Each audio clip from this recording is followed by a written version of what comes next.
జై శ్రీమన్నారాయణ. మనం ఇప్పుడు ఈ వీడియోలో ఏప్రిల్ నెల కన్యా రాశి వారికి ఏ ఫలితాలు ఉంటాయి, అంటే ఈ 9 గ్రహాలు ఎలాంటి ఫలితాలు ఇస్తాయి అనేది తెలుసుకుందాం. ముందుగా రవి ఫలితాలు. కన్యా రాశి వారికి రవి ఏప్రిల్ 13 వరకు 6వ స్థానంలోను, ఏప్రిల్ 14 నుంచి 30 వరకు 7వ స్థానంలో సంచరిస్తూ ఉన్నాడు. 6వ ఇంట సంచరించే సందర్భంలో, అంటే ఏ పాపగ్రహం ఏదన్నా కూడా 3, 6, 11వ స్థానాల్లో శుభ ఫలితాలు ఇస్తారని మనం ఇంతకుముందే తెలుసుకున్నాం. 6వ ఇంట సంచరించే రవి వలన మంచి సుఖాలు కలుగుతాయి, అనుకున్న పనులు పూర్తి చేస్తారు, శారీరక సుఖం అనేది ఏర్పడుతుంది, సంతోషం, వస్త్ర ధాన్య లాభం అనేది కలుగుతుంది, అన్ని కష్టాలు అనేవి తొలగిపోతాయి, మనసులో ధైర్యం పెరుగుతుంది, కార్యానుకూలతలు కలుగుతాయి, మానసికమైన శాంతి కలుగుతుంది, పోటీలో విజయాన్ని సాధిస్తారు, వ్యాపార మూలకంగా కూడా లాభాలు అనేవి ఉంటాయి. కానీ ఈ రాశిలో రవి సువర్ణమూర్తిగా ఉండడం చేత అందులో కేవలం ఒక 25% శుభ ఫలితాలను జాతకుడు పొందే అవకాశం అనేది ఉంది. తర్వాత ఏప్రిల్ 14 నుండి 30 వరకు కలత్ర స్థానంలో, అంటే 7వ స్థానంలో సంచరించడం వల్ల కొంచెం భార్యకు ఇబ్బందులు కలగడం, తన వారితోనే ద్వేషాలు అనేవి ఏర్పడము, సంతానానికి కొంచెం అనారోగ్య సమస్యలు, ఉత్సాహభంగం కలిగించే పనులు చేయడము, కలత్రంతో గొడవలు, ఆత్రం, ప్రయాణాల్లో నష్టాలు వంటివి జరుగుతాయి. తర్వాత కుజుడు యొక్క ఫలితాలు. కన్యా రాశి వారి కుజుడు లాభస్థానంలో సంచరిస్తూ ఉన్నాడు. 11వ ఇంట సంచరించే కుజుడి వలన మంచి ఆరోగ్యం అనేది సిద్ధిస్తుంది, ధనలాభాలు కలుగుతాయి, సంతోషము, వస్త్రలాభము, అనుకున్న పనులు పూర్తి చేస్తారు, ధైర్యం, ఆర్థిక వృద్ధి,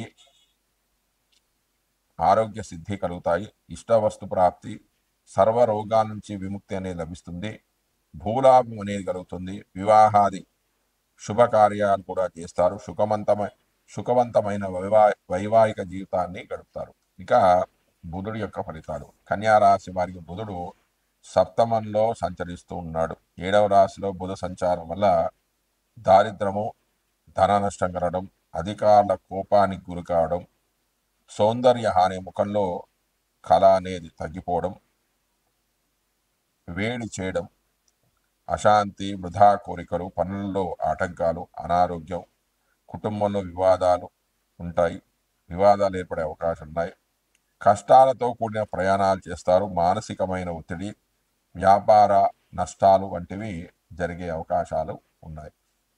తర్వాత గురుడు యొక్క ఫలితాలు. కన్యా రాశి వారి గురుడు భాగ్యస్థానంలో సంచరిస్తూ ఉన్నాడు. 9వ స్థానంలో గురుడు శుభ ఫలదాత. 9వ రాశిలో సంచరించే గురుడు ధనాన్ని, కులాచారాన్ని పాటించడం, గృహ లాభాలను కలుగజేస్తాడు, రుచికరమైన భోజన ప్రాప్తి కలుగుతుంది, స్త్రీ సుఖాలు కలుగుతాయి, కార్యసిద్ధి, అధికార ప్రాప్తి కలుగుతుంది, కుటుంబ సౌఖ్యము, సర్వ భాగ్యాలు సిద్ధిస్తాయి, విదేశీ ప్రయాణాలు ఉంటాయి, నివాసంలో మార్పులు గోచరిస్తాయి, పుత్రపోత్రాది సంతానాభివృద్ధి కలుగుతుంది, వ్యాపారంలో విజయాన్ని సాధిస్తారు, వృత్తి ఉద్యోగాల్లో అభివృద్ధి కనిపిస్తుంది. ఇందులో 70% శుభ ఫలితాలు ఈ రాశి వారు పొందుతాడు, ఎందుకంటే ఈ రాశిలో గురుడు రజితమూర్తిగా సంచరిస్తూ ఉండడం చేత. తర్వాత శుక్రుడు యొక్క ఫలితాలు. కన్యా రాశి వారికి శుక్రుడు 7వ భావంలో సంచరిస్తూ ఉన్నాడు. కన్యా రాశి వారికి శుక్రుడు 7వ స్థానంలో సంచారం వల్ల కొంత అశుభ ఫలితాలే కలుగుతాయి. అంటే కారకో భావనాశ అన్నాడు కదా, ఎందుకంటే 7వ భావానికి కారకుడు ఎవరు? శుక్రుడు. ఆ భవనంలోనే శుక్రుడు ఉంటే ఆ ఫలితాలలో శుభ ఫలితాలు అనేవి కలగవు. అవేమిటి? తాపము, కొంచెం కోపము, భయము, కష్టమైన జీవితాన్ని కలుగుతారు, సుఖవాదులు కలుగుతాయి, మోహవ్యాధులు ఉంటాయి, భార్యతోని సరైన సంబంధాలు అనేవి ఉండదు, స్త్రీల వల్లనే కష్టాలు, ఇబ్బందులు అనేవి కలుగుతాయి, కలత్రానికి అనారోగ్య సమస్యలు ఉన్నాయి, డబ్బులు ఖర్చు కావడం, స్త్రీలతో విభేదాలు ఏర్పడడం లాంటి ఫలితాలు కలిగే అవకాశాలు అనేవి ఉంది. తర్వాత శని యొక్క ఫలితాలు. కన్యా రాశి వారికి శని సప్తమ స్థానంలో సంచరిస్తూ ఉన్నాడు. సప్తమ రాశిలో సంచరించే శని వల్ల వ్యాధులు, దేశాంతర ప్రయాణాలు అంటే విదేశీ ప్రయాణాలు చేయడం, విశేషమైన భయం రావడం, డబ్బులు ఖర్చు కావడం, అనారోగ్యము, తొందరగా అలసిపోవడము, భార్యకు అనారోగ్యము, వృధాగా ప్రయాణాలు చేయడం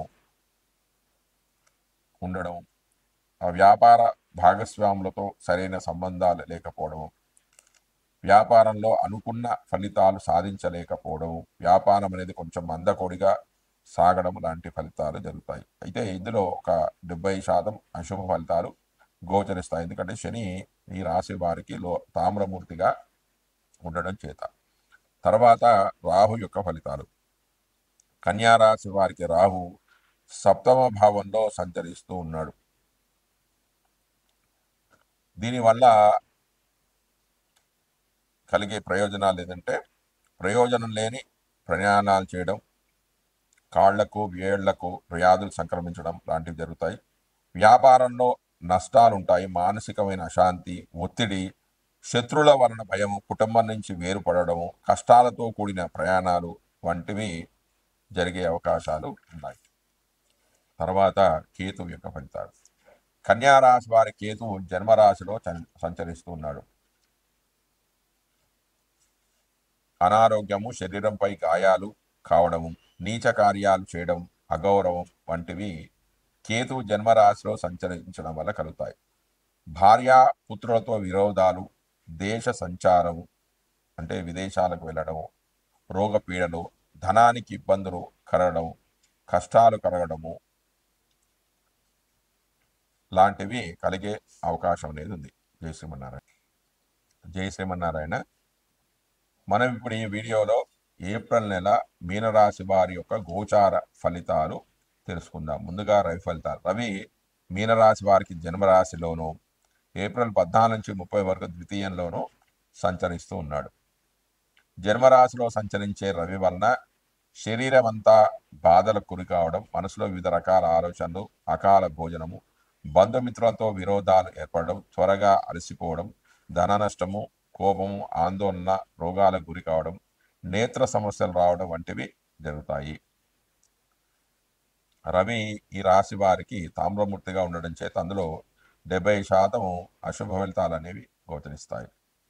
ఇక తర్వాత ఏప్రిల్ 14 నుంచి 30 వరకు ద్వితీయంలో రవి సంచారం వల్ల అపార్థాలు, తగాదాలు, మిత్రులతో వైరము, బంధువులతో గొడవలు, ధన వ్యయము, కుటుంబ సభ్యులతో సఖ్యత లేకపోవడం, వాగ్దోషాలు ఏర్పడడం వంటి జరుగుతాయి. మీనరాశి వారికి రవి లోహమూర్తిగా ఉండడం చేత ఈ చెడు ఫలితాల్లో కేవలం ఒక 50% మాత్రమే జరిగే అవకాశాలు అనేవి ఉన్నాయి.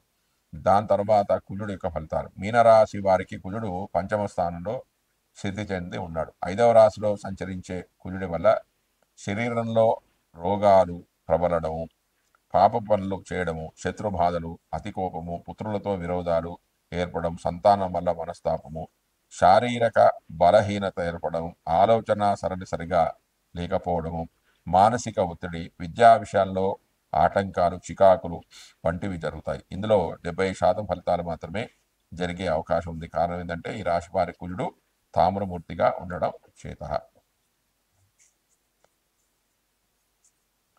మీనరాశి వారికి బుధుడు జన్మరాశిలో సంచరిస్తూ ఉన్నాడు. బుధుడు జన్మరాశిలో సంచరించే కాలంలో మానసిక వైకల్యము, బంధువులతో తగాదాలు ఏర్పడడం, అకాల భోజనము, తగాదాలు, దుర్మార్గుల సహవాసము, శత్రువృద్ధి, చంచలత్వము, బంధువులతో ఇబ్బందులు, ధన నష్టం వంటి ఫలితాలు కలుగుతాయి.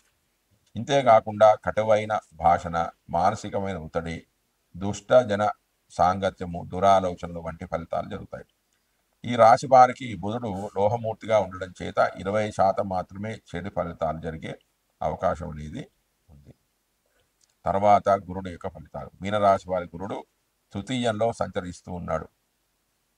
తృతీయంలో సంచరించే గురుడి వలన విశేషమైన శ్రమకు గురి కావడం, బంధువులతో విరోధాలు ఏర్పడడం, దారిద్రము, శారీరక బాధలు, అందరితో గొడవలు, ఉద్యోగ స్థానంలో చికాకులు, తగవులు, కార్యనాశము, వృధా ప్రయాణాలు, అధికార నష్టం, స్థానచలనము, వ్యాపారంలో అవరోధాలు అనేవి ఏర్పడతాయి. తర్వాత శుక్రుడి యొక్క ఫలితాలు.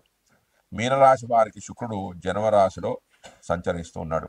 శుక్రుడు జన్మరాశిలో ఉన్నప్పుడు ధనలాభము, మన సౌఖ్యము, పరస్త్రీలతో సుఖపడుట, చేసే పనుల ద్వారా ధనలాభము, సంతాన వస్తు వస్త్రలాభము, సుఖాలు, విద్యావృద్ధి, అనుకున్న పనులు పూర్తి కావడం, సుఖవంతమైన వైవాహిక జీవితం, వాహనాలు, గృహాలు లభ్యమవుతాయి. ఈ రాశి వారి శుక్రుడు లోహమూర్తిగా ఉండడం చేత ఇందులో కేవలం 20% మాత్రమే చెడు ఫలితాలు అనేవి కలిగే అవకాశం అనేది ఉంది. తర్వాత శని యొక్క ఫలితాలు. మీనరాశి వారికి శని జన్మ రాశిలో సంచరిస్తూ ఉన్నాడు.